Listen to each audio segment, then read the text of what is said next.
大频道文英大吉。2001年，《纽约时报》出版非小说类畅销书《外科医生的妻子》那这本书讲述的就是发生在美国的一起悲剧，妻子消失35年后的2020年，真相才大白于天下。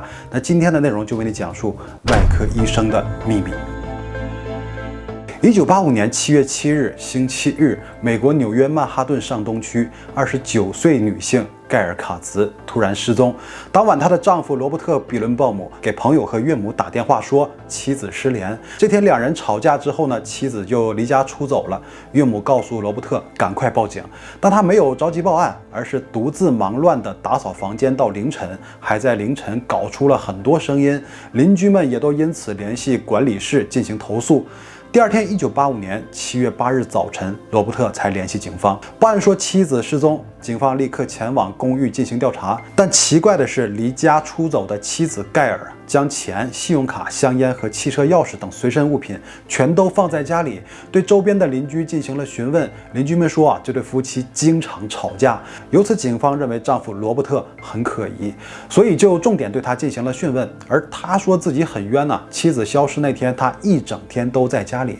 当时罗伯特和盖尔的关系已经破裂，周围的人都以为他们即将离婚。妹妹阿莱恩也了解姐姐的婚姻生活，盖尔如果离家的话，就一定会联系自己的家人，但却一直没有。家人一直告诉警方，她不会无故消失，丈夫罗伯特和她的失踪有直接关系。那警察也一直认为丈夫罗伯特是主要嫌疑人罗伯特立即聘请了律师，对外表达妻子失踪与自己无关。那警方对他的家中多次搜查，并没有发现可疑迹象，但是盖尔还没有找到就没有足够的证据对他采取任何措施。最终调查以失败告终，罗伯特在程序上摆脱了嫌疑，警方只能努力寻找盖尔的下落。几天变成了几周，然后是几个月，仍然没有收获。与此同时，作为著名的整形外科医生，罗伯特开始参加各种派对，并与其他女性约会。妻子消失2个月后，就开始和新的女友同居。和他同居的女友也知道盖尔失踪，还一直担心他会突然出现，回到罗伯特身边。但罗伯特看上去却若无其事，对女友说妻子绝对不会再联系他，所以不用担心。盖尔失踪4年后的1989年5月，一具尸体躯干被冲上纽约斯塔滕岛。因为当时无法进行 DNA 检测，为了确认死者是不是盖尔，警方拿到他生前的胸部 X 光片。一位技术人员拿 X 光片和尸体进行比对，然后说这是盖尔。于是警方将遗体转交给了盖尔的家人，同时联系罗伯特，告诉他妻子的遗体找到了。这个丈夫并没有表现什么特别的反应。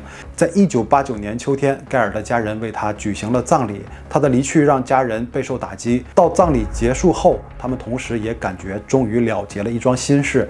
几个月后，盖尔的母亲离世，被葬在女儿的坟墓旁。5年之后，盖尔的父亲也葬在同一个地方。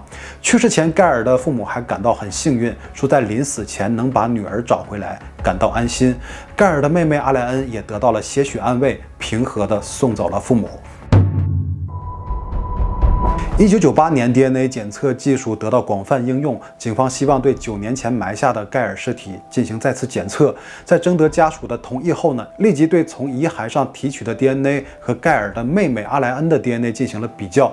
DNA 检测结果证实，死者并不是盖尔。听到这个消息，所有人都受到了巨大的冲击。盖尔的妹妹阿莱恩来到父母的坟墓前，不停地流泪。警方决定重启案件调查，传唤所有涉案人员重新询问。他们也找到一些和罗伯特有过交集的女性。随着调查的深入，警察开始逐一揭开事件的真相。作为主要嫌疑人，丈夫罗伯特的伪装也一层层被撕掉。事件的主人公罗伯特于1955年7月22日出生于一个传统保守的犹太家庭，还有一个妹妹。父母从小就按照犹太人的律法生活，父亲是有名的医生，母亲是医院的普通职员。从小，罗伯特就有着超高智商和优秀的考试成绩。升入高中的罗伯特不仅学习成绩突出，还在柔道、滑雪和大部分体育项目上都表现现得十分出色，还考下了小型飞机的驾照。之后成绩优秀的罗伯特升入医学院，1977年获得医学学位，成为一名外科医生。作为社会精英，罗伯特平时在医院工作，周末会开着跑车去机场租小型飞机驾驶。罗伯特也是位美食家、厨师和优秀的吉他手，还能流利地说5国语言。他当时如果有中意的女性，就会带着她坐跑车兜风，然后乘坐飞机在空中观看曼哈顿的全貌。很多人都被富有魅力的罗伯特所折服，算是当时万千少女眼中的理想情人。但看似完美的罗伯特却也有着明显的缺点，缺乏社交能力，周围朋友认为他很冷漠。1980年初，罗伯特度假时认识了一位叫盖尔卡兹的女孩，他们来到共同朋友家玩。与当时拥有一切的罗伯特不同，这美丽的盖尔出身普通家庭，大学中途退学，然后在外面打工。而罗伯特对盖尔一见钟情，很快便展开追求。盖尔一开始并不喜欢他，因为感觉他不善于交际，似乎有一个属于自己的内心世界，摸不透。但时间呢，总会让人适应很多事情，包括对方的秉性。两人都是犹太人，盖尔父母也希望她嫁一位犹太医生，自己也确实向往能够过上富裕的生活，所以最终接受了罗伯特。短暂的恋爱后，两人步入了婚姻殿堂，在曼哈顿最豪华礼堂举行婚礼过后，开启了新的生活。但在婚礼几天前呢，有一个插曲，差点让两人的感情破裂。盖尔养了一只宠物猫，那罗伯特却认为盖尔平时好像把更多精力用在猫身上，所以就想把这只猫给宰掉，准备把它淹死在马桶里。他的举动引起了盖尔的恐慌，就电话联系了妹妹阿莱恩，说罗伯特想把猫杀死。妹妹阿莱恩听到这个消息后，立刻把猫带到动物保护所，并马上告诉姐姐取消婚礼。但盖尔感觉问题不大，这一切都会好起来啊，因为他相信会用自己的爱去治愈罗伯特。妹妹没能敌过姐姐的坚持，两人结婚了。1982年8月，两人在婚后立即前往希腊度蜜月。新婚旅行归来后，在纽约的上东区高级公寓租了一套新房。然后盖尔在丈夫的帮助下又恢复了学业，作为著名外科整形医生的夫人，让所有人都羡慕不已，似乎享受着幸福的生活。但这对夫妻与人们想象的不同，经常在吵架。独断专行的罗伯特控制欲极强，盖尔因为丈夫的压迫而痛苦不堪。平时盖尔在大学上课，丈夫为医院的事情忙碌，但只要他们两人都在家的周末，就会发生矛盾，而且吵得一次比一次严重。随着时间推移，高强度吵架让盖尔感到疲惫不堪，对丈夫的爱逐渐消失。1983年11月的一天晚上，盖尔坐在阳台上抽烟，但从医院下班回来的罗伯特一看到抽烟的妻子，顿时就失去了理智，直接跑过去把她给掐晕。直到第二天，盖尔苏醒过来，马上逃到妹妹家。她离家4天后向警局报案，控诉丈夫对自己的伤害。如果这个事情发生在现在呢，那个罗伯特就会被警方拘捕。但在当时，他们并不认为夫妻吵架是什么重要的事情，对盖尔的举报没有采取任何措施。看到姐姐因为丈夫而疲惫不堪的样子，妹妹阿莱恩让她去接受精神科咨询。结果医生告诉盖尔，建议他离开罗伯特，因为担心会有生命危险。这次他又心软了经过一段时间又回到罗伯特身边。此后他再也没有机会找妹妹寻求帮助。1985年7月7日星期日，盖尔消失的当天，从早晨开始，夫妻俩吵得不可开交。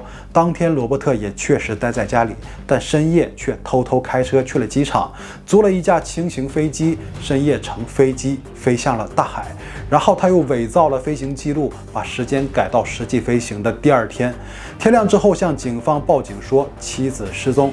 当时盖尔的家人和警察都认为罗伯特具有重大嫌疑，但却没有发现任何证据，罗伯特成为了自由之身。1990年，罗伯特移居拉斯维加斯，开了一家整形外科机构，在那里与脊椎康复师斯蒂芬妮交往，计划新的人生。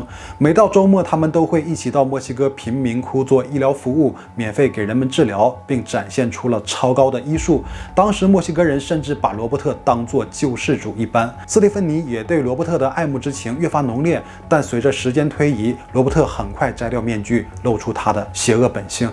偶然的机会，斯蒂芬妮得知罗伯特过去的婚史，之后又听说妻子失踪、遗体被发现的消息，但罗伯特却若无其事地说这个事情与自己无关，斯蒂芬妮也就不再追问过多。那反而是罗伯特以他怀疑自己为由，向斯蒂芬妮展现出了以前从未展现过的暴力形象，实施殴打，这让斯蒂芬妮内心开始警惕。但罗伯特的暴力就像是堤坝决口啊，只会越来越猛烈。斯蒂芬妮来到精神科咨询，这是什么情况？精神科医生就说罗伯特有精神病的倾向，警告他可能会有生命危险。由此，斯蒂芬妮马上向罗伯特告别，匆匆离开了。1993年，罗伯特与一位妇产科医生詹妮特交往。1996年，他们在纽约举行婚礼，之后移居北达科他州的麦诺特，生下一个女儿。罗伯特依然在进行医疗事业，在这里没人知道他的过去。罗伯特爱穿西装，爱他的孩子，喜欢小狗，还在北达科他州博览会上为了救一个男孩不慎被老虎咬伤，成为了当地的英雄。他还和妻子一起进行医疗志愿服务，备受人们尊敬。而就是在这个时候，罗伯特不知情的情况下，纽约警方已经确定被埋的死者不是盖尔，对他的调查一直在有序进行。10年来都未能结案的盖尔事件，真相正在慢慢浮现。不久后，警方就从罗伯特在纽约时遇到的一名女性那里得到了重要证词。那名女士说，当年罗伯特接到警方电话，说发现了盖尔，那时候他正和罗伯特在一起。挂断电话之后，就告诉自己说发现的尸体不可能是盖尔。还有警方查到罗伯特在案发当天伪造了飞行记录，他们认为多名女性证词和罗伯特伪造飞行记录的事实就足以以2级谋杀嫌疑起诉，因此对他进行了逮捕。2000年，罗伯特被指控犯有2级谋杀罪。在盖尔失踪15年后，罗伯特终于受到了审判。他的辩护人试图将盖尔描绘成一个不稳定的女性，有精神健康和吸食违禁品的问题，但多人证明这不是事实。辩护人又找来一位证人，证人声称他在盖尔失踪的几天后，在一家食品店见过他，但检察官很快认定他所描述的女人与盖尔不符。在不到5个半小时时间内，陪审团就认定了罗伯特有罪，并判处他无期徒刑。20年后可以假释。罗伯特在被判无期徒刑后，妻子詹妮特无法接受现实，他们原计划就在墨西哥进行医疗服务度过余生，立即提出了上诉。2002年，纽约州最高法院驳回了他的上诉，罪名成立。罗伯特的医生执照也同时被吊销。时间流逝，20年过去。2020年12月，假释听证会当天，出席听证会的罗伯特突然宣布自己确实是杀害了妻子。他在被囚禁的第20年，盖尔失踪35年后，才承认了自己的罪行。罗伯特回忆事发的时候，他为了让大喊大叫的妻子安静，一时激动就把对方给勒死。为了处理盖尔的遗体，就把他装上了飞机，然后飞到海上，打开机舱门，把盖尔遗体扔进了广阔的大西洋。因为当时罗伯特也是模范囚徒，如果没有特别的意外，很有可能获得假释。但由于他的爆炸性发言，假释也被取消了，至今依然被关押在纽约的监狱中。盖尔一直没有被发现，所有人都不得不接受这个现实。一个慈善组织把名字改成了盖尔之家，以提高人们对家庭暴力问题的认识，并为女性提供资源，警告和激励别人的同时，也希望盖尔之家可以给他一个安息的地方。那以上就是本期所有内容，到最后别忘了点赞、支持就行了。